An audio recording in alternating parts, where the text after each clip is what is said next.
Knock, knock. Who's there? Laing. Laing who? Laing beside you. Ay, halika na, magluto na lang tayo. So first, pinakuluan ko muna yung mga gagamitin kong sahog na baboy. And naghiwalay ako ng gagamitin kong topping. So nilagay ko lang siya sa air fryer for 20 minutes para meron tayong pang garnishing na malutong na bagnet later. At habang inaantay nating maluto yun, ito nga pala yung gagamitin nating mga sangkap. Dried gabi leaves. Nabili lang namin ito sa groceries. So yan yung dried laing. And then, pampalasa, magic sarap, not sponsored. Pamintang tunay, not sponsored. And then, nor shrimp cubes dahil wala akong hipo na hibe.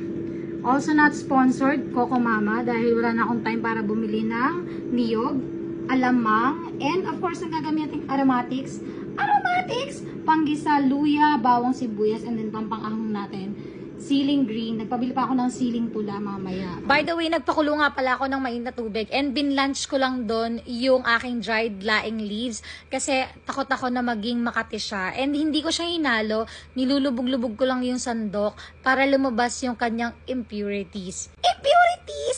Tapos, sinala ko lang yan and then hinugasan ng 2 times. After that, hinayaan ko lang na magmantika yung pinakuluan kong baboy kanina. And then, sinalang ko na rin ang aking luya. Of course, bawang. Hinayaan ko lang yan na mag-golden brown. And sinunod ko na yung ating sibuyas. Hinayaan ko lang pumutok yung baboy and lumabas yung aroma ng ating ginigisa. And of course, naglagay na tayo ng alamang. Konti-konti lang kasi maglalagay pa tayo ng ibang pampalasa kagaya ng shrimp cube. Kalahati lang muna. And then, yung Coco Mama, hinaluan ko lang siya ng konting tubig. Tapos nilagay ko dyan para mas lalo pang lumambot yung ating baboy.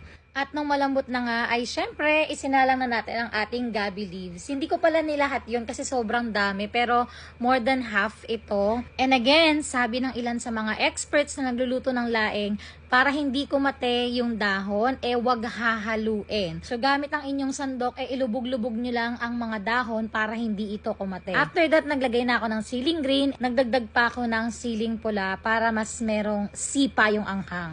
After that, isusunod na natin yung ibang pampalasa tulad ng magic sarap. Tapos nilagyan ko rin yan ng pamintang tunay. At dahil mas gusto ko pang maging creamy siya, nagdagdag pa ako ng isang pack ng Coco Mama Fresh Gata. Pinakuluan ko lang yan for like another 30 minutes in a very low fire. Nagdagdag pa ako ng konting patis. And kinuha ko na rin yung in-air fry nating baboy. At charan!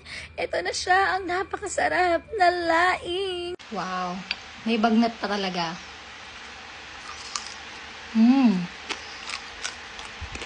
Crunchy.